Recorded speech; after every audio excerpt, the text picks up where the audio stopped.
Welcome everybody at World Hackathon 2016. My name is Dol van Dijvenbode. I'm a journalist based in Rotterdam in the Netherlands, and we are at the RDM-werf in Rotterdam.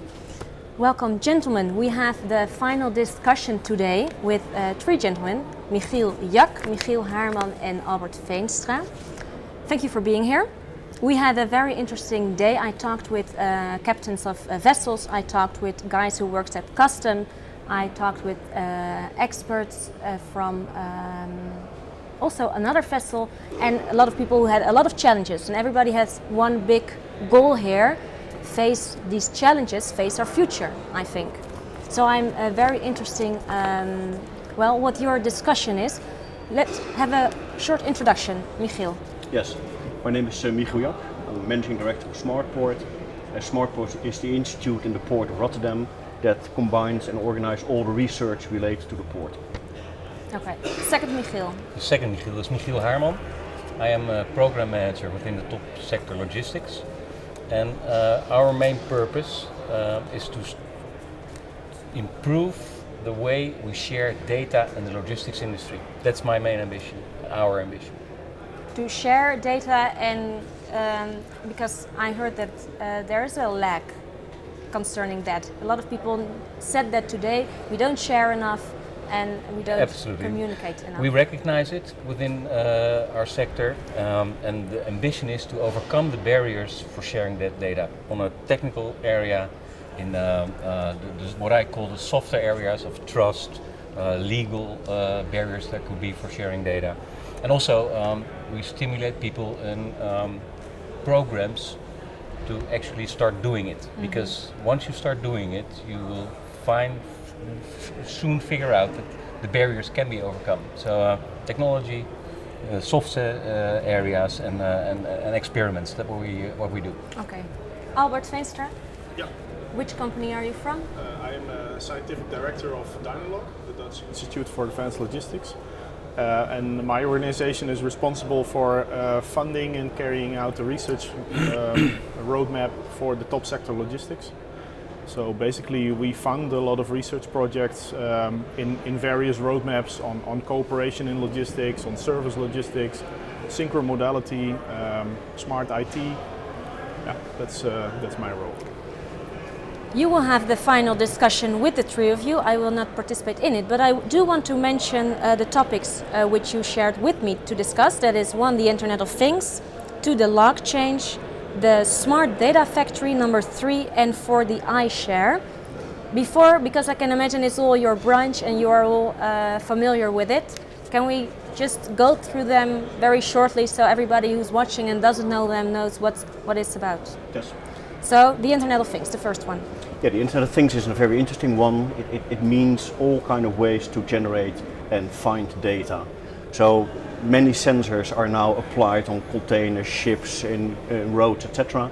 How can you really grasp that information, that data, and use that to optimize processes like logistics, like energy? So Internet of Things is really getting all the data together and combine it in one internet system.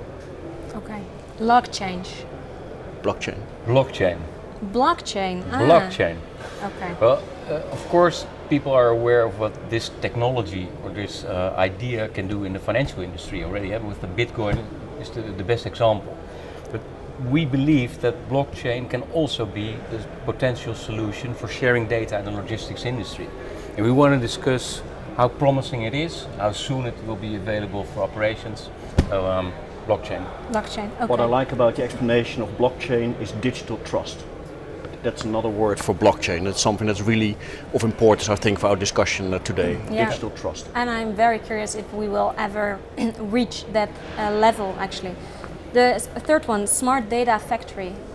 Yeah, actually that's more Michiel's business, but smart data factory I think is a program, or could be a program that will help us achieve some of the ambitions that the other Michiel has just formulated. We want to share more data, and we want to make it easier for companies to share data among themselves, but also with government. And for that, you need to know more about how data sharing actually works. And you need to have more experience, but you also need to be able to develop the technical solutions that we are lacking at the moment. And I think the ambition of Smart Data Factory is to play an important role in actually doing that, in making that happen. Which brings me to the fourth one, the iShare. iShare has the ambition to solve one of these barriers for sharing data, because if you want to share data, it's important to know who you are and what type of data you can see. And for that purpose, we want to come up with a solution, iShare. We're going to discuss it later. Yeah. Right. Okay, so those are the 4 topics which you will hear during this final discussion with Michiel Michiel, it was Albert Veenstra, Haarman. Thank you, Michiel, Haarman, Albert Veenstra. Have fun and good luck, guys. Okay. Thanks for the introduction. Thank you. Appreciate it. Good. Well, gentlemen, I think before we can really discuss those topics, it's one important issue that was brought up by you and by the interviewer, is that it's all about trust. And very important is that if you don't know what you're sharing, what kind of data you're sharing, and you don't know what somebody else is doing with that, it's not going to work. So you should have some trust, because you know what another person or another company is going to do with your information, with your data. So that's the key issue, I think, for all the 4 topics, is that we really can prove and show what advantages are of sharing data. Yeah. And I think what we see here, all those young people working at the Hackathon, they're giving demonstrations of what you can achieve if you combine data, in case you don't have this mistrust. But suppose you can share it all together, no problem, what will happen? One of the first barriers that are going to be taken away immediately if you want to share data is, in my opinion, if you can earn money with it.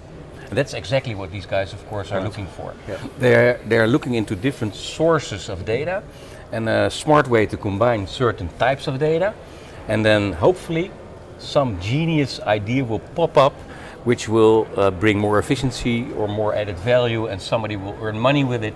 And then, of course, the data sharing has a goal, earning money. Right. That's the easy one. Yes. The true challenge is, if not immediately is clear where the benefits are, or a different example, if not immediately is clear how we're going to share the benefit. If we earn €1, are we going to split it 50-50? Yeah. Or another difficult one is what we run into, the legal barriers. Right. Of course, as we know, our customs, they sit on a lot of data, but they are legally not able to spread that data into the world. Right. They can only give data back to the party that's provided that in the first instance to them. So there are a lot of things to overcome if you want to start sharing data. Well, I agree. Yeah. Well, so I guess the solution that we try to follow in the top sector is that apart from doing a lot of research and gathering a lot of knowledge, we also need to show the industry that certain things are possible. And that will break a lot of ground, I think, if you say, okay, data sharing is not throwing your data out of the window for everybody to see. No, data sharing is a very carefully crafted solution where you are in full control of what everybody else, who you are allowing to see the data, will do with it. Then I think that will also help build trust and sort of adopt these kinds of solutions in the industry. And I think we saw some excellent examples last year in the previous hackathon. I remember one very clearly. We were in the jury last year as well. That was this very young guys. I think they were just still in high school, and they made this app that you had. It were ships with dangerous goods, and you could determine, let's say, the total risk that was generated because a number of ships were together in a small area. So all owners of the dangerous goods, of the cargo, they know their own ship with the dangerous goods, but they don't know it from each other. Yeah. So you have all kind of dangerous goods going behind in each other's vicinity. Transformed into a business solution. Well, they work on that. They work on that, but there you see a kind of, let's say, societal benefit, because you all know the danger that you get by having a number of those ships next to each other. That was a great example that I remember of last year, how you can have a societal but also a commercial benefit by combining some data that's not confidential. It's not everybody knows the ships with dangerous goods, but adding that in a proper way and show the users and the environment what kind of danger you have, I think that's a brilliant example of sharing data and see a benefit out of that. Yeah, and what is this smart data factory what type of role is that smart data factory going to play in identifying solutions for sharing data? The importance of the smart data factory, there are two things. First of all, it's the way of working. Because as we just discussed this example of the young hackers of last year and what the guys are up to today and tomorrow, is first of all you need to find, let's say, some good business sense. Hey? You should see a combination of companies and data flows that could give you something, that could bring something, just an added value if you combine that. And first of all, you should test with each other the trust, and let's see the possible business case that's there. And a good way to do that is using things like serious gaming. So you're not going to do it for real, but you're going to simulate in a qualitative way what kind of benefit you can get and how your role is going to change if you work together and exchange information in a specific way. So it's starting with a smart type of hackathon? Sources of data, you combine it and see what type of business case. Let's say 4 or 5 different parties that work together. We did it many times, also at TNO, a lot of that work is happening, that you know that there are many ships that are reaching one terminal, so you know that if you don't know from each other who's going where and when, you'll be in each other's way. So if you can predict who's where, that's going to help you, that's for sure. So for the shipper, it's going to work, that's clear. But also for the terminal operations, and so the guys at the quay that have to unload this vessel, it's important to know who is where, when and how. But before you're explaining a sort of business case, can you be more specific of what smart data factory is going to be? Yes, but this is part of the explanation. So first you have to try it with each other, have the different players, the stakeholders, talking together and working together, what kind of solution can you make? You simulate it and then you're going to build the actual pilots. Okay. So that's part of the smart data factory, is having a number of use cases, and you're going to look at let's say the generics in each use case, how you can bring that to a higher level, like standardization of information, architecture, how you exchange information, what kind of security issues can you use in all different use cases. So you're not going to develop for every case every time, but you're going to reuse that information in a new use case. Besides, let's say, the generic aspects of a use case and a real application, you also have a number of modules that you can reuse, like billing, estimated time of arrival. A lot of modules, you use that in in a lot of different use cases. So how can you reuse that? So the Smart Data Factory is about going to the next level. Instead of only doing use cases in a separate way, you combine them and you reuse all the information that you gained per experiment, but especially you go to a specific generic architecture of exchanging information and data formatting. And also a lot of things happening in the neutral logistics information platform is of importance, of course. Who is who can see what, all this kind of information what you need as well. So that's a great combination. This model, so this is a new model, a new innovation model, you could say, in a sense. But is that something that will always stay in the innovation space, or will it eventually become a business to run it like that, and to provide like a makership sort of facility where you say, no, we make that available and it's actually it earns its own money because there is a need for this kind of facility. It has to. It has to. If it stays in the innovation phase only, it only costs money, and there's a limited number of users that's actually going to do business with it. So you have to go to a next level that IT companies can exploit it, that there are service providers that can make business out of it. So you have to bring it to the next phase. But before that, you have to try and test and find common grounds, how you can find, let's say, added value of sharing data in different applications, but try and use it as quickly as you can. How is Smart Data Factory funded? Who's going to pay for this idea of improved data sharing in the logistics industry? Yeah. Well, the use case are funded by the top sector logistics, by Smartport. So our two companies are investing in this, or our two institutes. Yeah. But I think that's the most important aspect. Private companies are investing in cash, They truly in believe kind. that there's a benefit to gain. That's the only way of showing your commitment is that you're in there and the pain and the gain is yours. So you invest and you get the advantage. So you have to be involved with your data sets in this secluded area.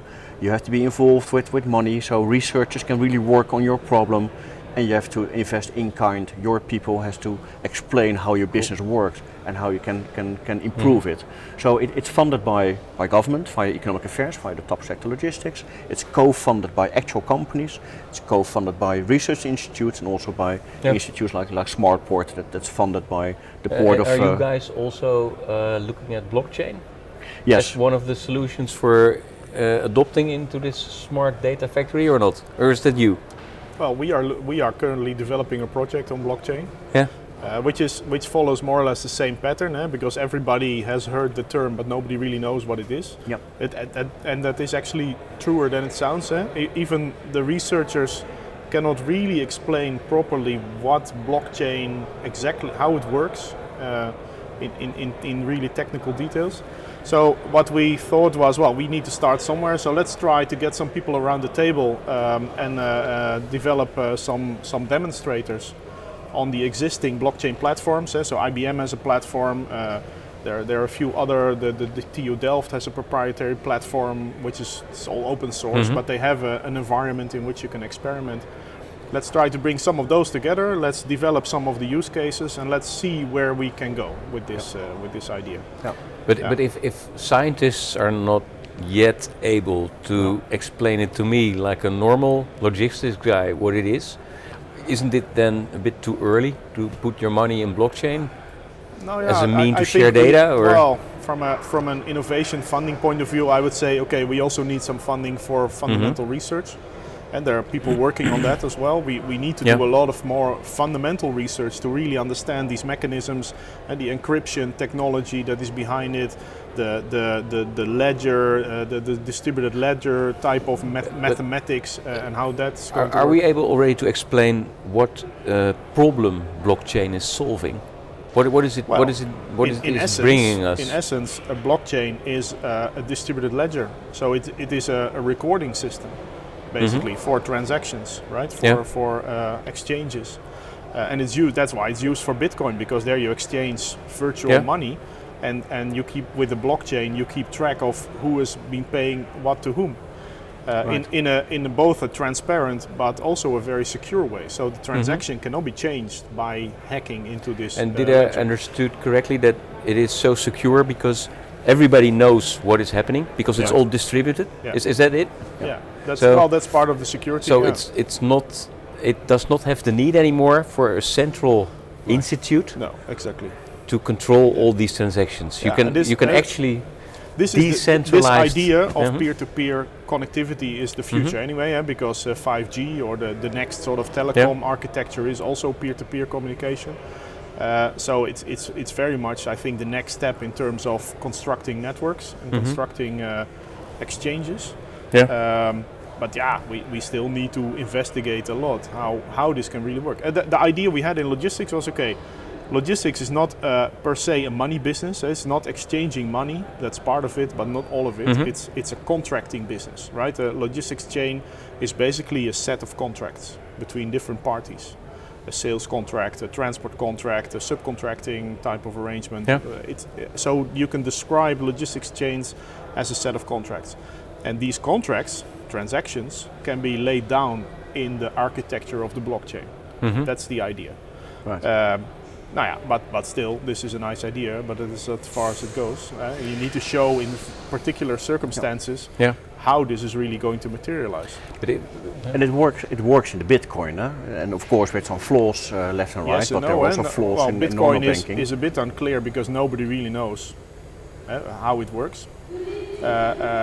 It's also a bit unclear because there are some stories about the hacking, and there is some hacking going on in the Bitcoin. At the endpoints, So, Yeah, but so in the original lots of questions. old-fashioned banks were Also robbed. Yeah, were they get robbed robbed as well. all the Huh? time, so, okay. So what's the big difference? So, but Michiel, when we talk about distributed trust, that's Yeah. what you do in transactions. You don't need a central player anymore. And when I listen to the abbreviation of your institute, the Yeah. Neutral Logistic Information Platform, that yeah. sounds a very centralistic institute. What are you doing with With blockchain? this word platform. Right. If And you look at neutral. the ambitions of the top sector logistics, the NLIP in particular, the central sound that comes from the word platform is a bit, how to say it, distracting. What we are looking for is a federative model, a decentralized mean? model.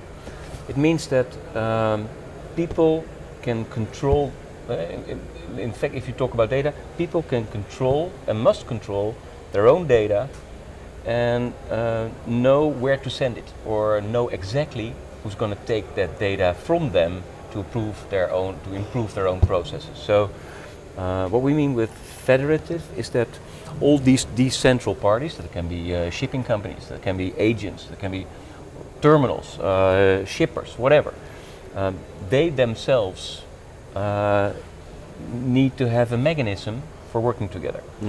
If you, for example, if you want to remove the barrier of trust by exchanging money with each other. If I need an incentive for sharing my data, money is an old-fashioned but still a highly normal way to do that. If you want to have shippers and terminals exchange data in a decentralized manner, you also have to provide them with the tools for sharing perhaps some money. And of course you can use your old-fashioned banks for transferring money, but that's not simple in logistics. Let me give you an example. If you want platooning is a hot topic in the road industry, but for making platooning effective, trucks need to start sharing information. And of course everybody understands that if we drive close together, next to each other, or no, behind each other of course, the ones who are second and third and fourth in line save money because they run their cars more efficiently, they use less fuel. The one up front pays the bill for the fuel. So before starting to drive in a platoon, you need to discuss the way how to share that earned euros by the cars driving behind you, but you are the one up front spending the most money. So of course you can come up with great solutions of sharing data to technically create a proper driving platoon. That's not the issue. No. The issue that needs to be solved as well is come up with a federative solution between all these different truckers to share that earned euro. Right. That's what we mean with a platform. You need to come up with solutions for exchanging data, but that can be exchanging money as well. Yeah. And before you are able to do that, there's one building block that is essential, and that is what we try to provide with the iShare project. It is, I need to know who you are and what you can do with my data. Right. And that is the ambition of iShare. We want to create a platform, that old-fashioned word, a federative solution, a digital passport, you name it as you want it, that provides a solution for identity and authentication. Who are you and what can you do? And that should be decentralized as well, because everybody needs to be in control of their own data. Right. So that's why what we're trying to do. You talk about identity and authentication, Yeah. but does this authentication carry in itself this idea of that there are different ways of using the data, and that you have to identify that as well before you can actually agree on sharing data? Yeah, you have to come up with a solution, because first I need to know that you are Albert Veenstra. Yeah. Because otherwise we cannot exchange money or have a contract so I need to have a proper tool for knowing for sure that you're Albert. But then on top of that, I need to come up with a solution on how we are going to agree together which parts of my data you can actually see. And that can be different from day to day, because today I allow you to see my real-time terminal data, because you are a trucker and you want to know at what time the container is free for clearance, is cleared. But perhaps tomorrow I don't want to give you that information anymore because you started working for a competitor of mine. So it needs to be real time, it needs to be dynamic. Yeah, okay. It's a nice example, the platooning, just as it's something you can imagine what it is, just a train of trucks on the road, a new kind of modality that you have. But let me give you some insight in the new development we have in the port of Rotterdam here. It's called the Roadmap Next Economy of Jeremy Rifkin. Maybe you heard about that. It's a big initiative in this area of the Netherlands. It's about how we can earn our money in, let's say, 2030 and beyond. And one of the projects we're going to do is directly related to this. And that we want to have 100 truck platoons per day leaving the port of Rotterdam in 2020. So that's pretty quick. And what does it mean? I mean, the first platoon of trucks, you had our minister waving behind the wheel, and that was a great photo moment and a lot of press, so that's a good way to profile yourself as a company. But in 2020, when you have 100 truck platoons per day of each, let's say 5 trucks, so that's 500 trucks per day, it's not 500 times the minister that's going to wave and press, etc. No, it's 500 running business cases every day. So what do you need for that? And that's interesting, that's the link to this hackathon is, first of all, who's going to drive? Who's going where, and how can you really do the matchmaking? It's a kind of, let's say, truck tindering, as we call it inside. So how are you going to find each other so you can travel from Rotterdam to Venlo, for instance? So who will be there at that time, can match with you, and I know who's behind me. Exactly the trust as you just described. So I need to know who's behind me because I want to share the gain, or I want to send a bill to this guy because he's behind me and I'm in front. Perhaps, so that can be a case. So you need truck matching on the fly, preferably, so that you can really find each other, do billing, etc. That's one thing. So you can use blockchain for that. The other thing, if you work on a platoon like that, and you can really prove and guarantee that you're with number 1, 2, 3, 4, 5 in a row in that sequence, and you travel from Rotterdam to Venlo, why can't you do your inspection and your trade facilitation in Venlo instead in Rotterdam? So you leave Rotterdam as a secure blockchain on wheels and go to Venlo. I keep thinking about this truck tindering. Stop listening after that. Truck platooning is about saving fuel, so that's good. It's about saving money and cost of truckers and use the travel time and rest period in a proper way. And you have a new kind of logistic innovation, and you have a new modality. In these platooning initiatives that come here from Rotterdam, does the Internet of Things play a role as well? Yes, that's a great link. So we have blockchain involved, we have sharing data in a proper way, we have the security part of iShare in place, so all 3 there. And now the next step was how we can, what was the question? Internet of Things. Are we going to use physical Internet of Things? Physical, absolutely. Radars, for example, absolutely. or something to guide these platoons? Or sure. So guiding is one thing, but finding each other, knowing at what time exactly you are at a certain part of a road, you need a very good prediction of your travel time, taking weather into account, traffic jams, other traffic, all kind of disturbances you have to take into account. So you have to measure where you are, where your buddies are, your Tinder buddies are, so you can really do the matching properly. So yes, you have to measure a lot of information. What's the issue then with the Internet of Things for getting it up and running? What's Well, Internet of Things assumes basically that all things, all devices, all loading units, all vehicles become connected to the internet, get an IP address basically. But that means that they also have to have something to communicate. So we need to rethink our complete way of organizing logistics if you have all this connectivity. And currently it's actually happening, because companies like Cisco like very much this idea of not only laptops have internet and Wi-Fi, but everything is Wi-Fi connected in the future. So they're actually doing this. So now you have cars, people's cars who are a Wi-Fi hotspot, and you will get a lot of other technology that will become connected. But let's assume a classic example is a vending machine, Coca-Cola vending machine. The vending machine goes empty and the vending machine starts noticing this and starts calling somebody to supply it.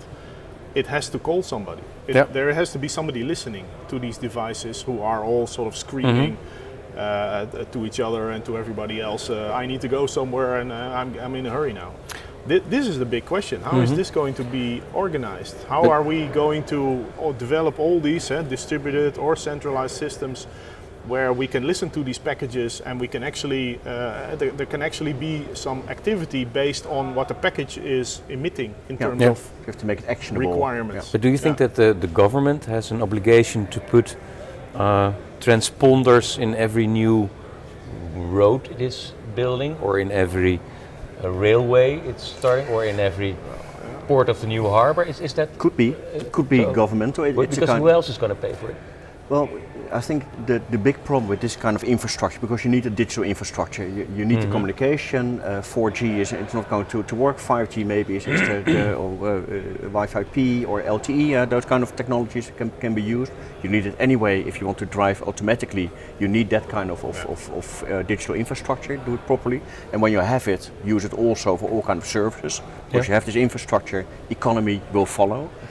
But the infrastructure itself, if you have to pay that back from only one example, being the truck platooning, for instance, it's not going to work. It's like UMTS. When UMTS was introduced in the Netherlands, I remember that KPN said, well, if every customer pays more than 6,000 euros per year as data cost, then it's covered.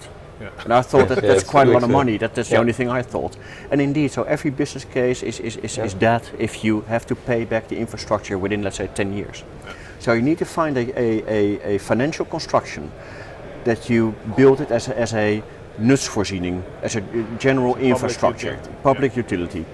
And institutes and companies like a port, but also a national government can pay for that. But you have to make a business model is that you have a pay-per-use system, for instance. Like we have for our roads. Like you have for your road, yeah. So you pay how much you use, then you pay back. But you don't have to pay the full infrastructure based on your only business case, because you want to pay it back based on the volume that you can create because you have this infrastructure.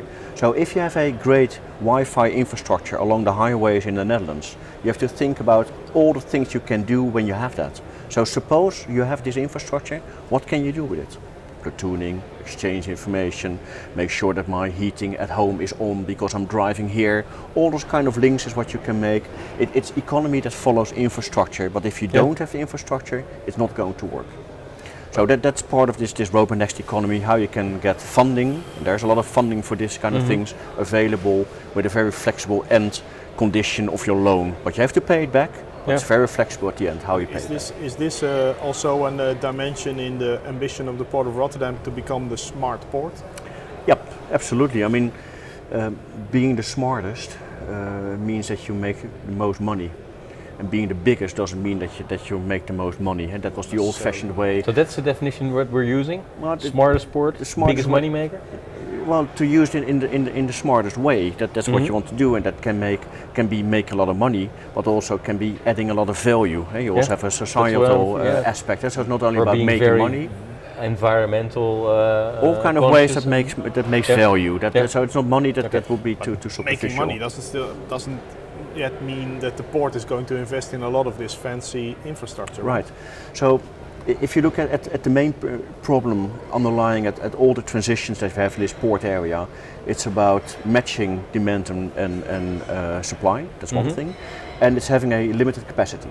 So if you look at logistics, you want to move more goods in a more reliable way. So you need a good capacity of your road, train, and water. So you have to use it in a smart way. That means that you know from each other who's going where, when, how, and why. Yeah. If you can answer those questions, that's your big data question that's behind it. Then you can optimize your logistics flow depending on the capacity that you have, without building new capacity, because that's quite old-fashioned. And I believe there's plenty of potential in the current infrastructure, so you don't have to do that. That holds for logistics, that holds for energy. That It also goes to one big wire. You have a lot of users, a lot of generators. It goes to one wire. How can you optimize demand and supply there? So the smart port is about optimizing all those users and generators for cargo, for energy, for waste, for circular economy, for wastewater, all kind of things. And if you do that in a smart way by combining them in a digital way, then you have your smart port. Okay. Hey, and Albert, we've been, you as well, been walking around this afternoon here. Have you already seen some beginnings of a brilliant idea popping up that's going to help us in sharing more data? Well, or is it too early? Or are we going to check? We're going to check, and especially we at are going to jury see tomorrow, I think, Right. what comes out. But three things I noticed when I entered today is, first of all, there are many more teams than last year, so it's really That's growing. Good. That's fun. Yep. Last year, the year before, so it's really growing a lot. That's good. Second thing is that it's much more international. So I see teams from Singapore, because the MPA, the Maritime Port Authority, is involved now as well. So it has an international degree. And the third thing that I see is that many young people, and a few I saw before.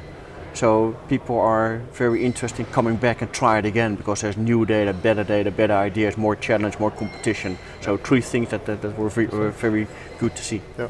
Are you looking for something particular if you walk down in a few minutes from it now? would be nice to be surprised by, because we have been in the business also of thinking up new solutions for some of the well-known challenges in the port.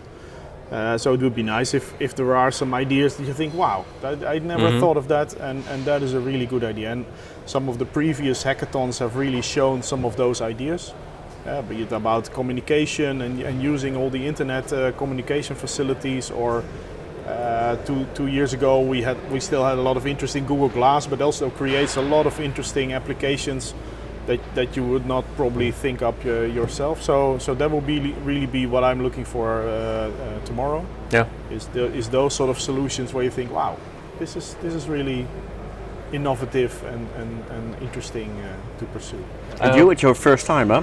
Yeah, it's my first You're time Hackathon here. virgin. I'm a Rotterdam Hackathon. Hackathon I'm a Rotterdam Hackathon virgin. But what I really hope for is that if you guys tomorrow decide which one of these brilliant teams is going to be the winners, it's going to be an idea that's going to show that it's easy to remove the barriers of sharing data. So that might be an idea that's going to make a lot of money, or it might be an idea that's so refreshing and new that all people want to participate because it's good for the environment or something else. So I hope it's going to be an idea that we hear from in 2017 in a commercial manner or in an environmental good way. That's what I hope for. Okay. Well, there's a Smart Port prize, so I think we're going to link that to your ambition. Cool. Excellent. Hey, guys, thank you for sharing data. Yeah. Well, Sharing. Thanks. Thank you very much. Yes, Nice. sharing data. Thank you. Right. Thanks. Okay, we're done. Thanks, guys.